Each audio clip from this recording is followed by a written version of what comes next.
Vous mangez sain, et pourtant vos courbes glycémiques s'envolent après les repas. On passe en revue 6 catégories d'aliments perçus comme healthy, qui pourtant peuvent booster votre glycémie selon la forme ou le moment.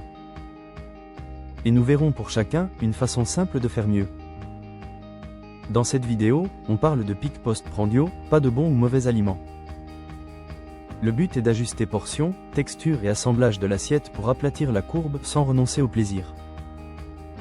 Commençons. 1. Les jus de fruits et les smoothies pris seuls. Alors, pourquoi ça pique? Les liquides ont, par nature, peu voire pas de mastication, et donc une vidange gastrique rapide. Ce qui a pour résultat que le sucre arrive d'un coup rapide dans le sang. Voici comment améliorer ça. Préférez le fruit entier avec ses fibres plutôt que le jus de fruits, même pressé.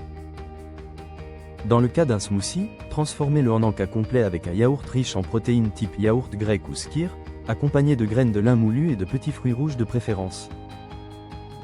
2. Les fameuses galettes de riz et les produits soufflés légers. Pourquoi ça n'est absolument pas recommandé? Il y a très peu de fibres, ce qui crée une surface d'attaque élevée. Le conseil pour y remédier: remplacez-les par du pain complet dense, au levain dans l'idéal, en petites portions ou des crackers riches en fibres, avec toujours une source de protéines et des légumes.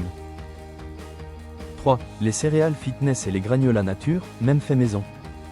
Alors, effectivement, c'est rapide et simple pour les petits déjeuners pressés, malheureusement, c'est souvent très sucré ou extrudé. Résultat, ils se digèrent vite et font monter la glycémie, surtout consommés seuls. Il est donc préférable de baser le petit déjeuner sur des flocons d'avoine nature, du skyr ou des œufs. Si vous préférez toutefois votre granola, alors, prenez en une petite poignée en topping, sur un yaourt nature riche en protéines, et non pas en bol principal. 4. Bol de riz blanc, sushi light, et pokéball dominé par le riz. La tendance pokéball healthy ne peut être pas aussi healthy que le croyez. Si la présence de riz est dominante, vous obtiendrez une grande portion d'amidon rapidement digestible, et peu de fibres ou de protéines. La solution? Réduisez la portion de riz, doublez les légumes croquants, ajoutez une bonne source de protéines.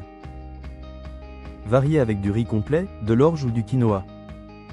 5. Les pâtes, même complètes, quand elles sont trop cuites.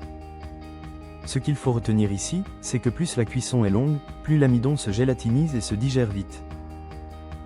Résultat, le pic post-repas grimpe. L'adaptation, ici, consiste à viser une cuisson al dente, en arrêtant la cuisson 1 à 2 minutes avant.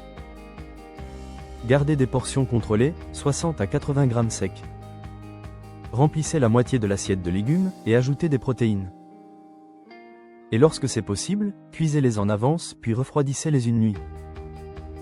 Ainsi, une fois réchauffés, on augmente un peu l'amidon résistant, ce qui permet une courbe glycémique plus douce. 6. Pour finir, abordons les sucres naturels. Miel, sirop d'agave, sirop de date. Naturel ne veut pas dire neutre pour la glycémie. En fonction de la dose et du contexte, la courbe peut s'élever rapidement. Donc, dosez avec parcimonie, gardez-les au sein d'un repas riche en fibres et en protéines, et préférez utiliser les fruits entiers pour sucrer vos préparations autant que possible. Conclusion. En clair, ce n'est pas l'étiquette sain qui fait la différence, mais la forme, la cuisson, la portion et l'assemblage. Un jus devient un fruit entier avec un yaourt. Un bol de riz devient moitié légumes, moitié céréales avec protéines. Des pâtes complètes, al dente, et bien accompagnées, battent des pâtes trop cuites en solo. Résultat, moins de pic et plus d'énergie au quotidien. Si vous avez apprécié cette vidéo, prenez le temps de vous abonner et laissez un petit pouce bleu. Merci, et à bientôt pour toujours plus d'astuces, d'infos et de recettes pour bien vivre son diabète.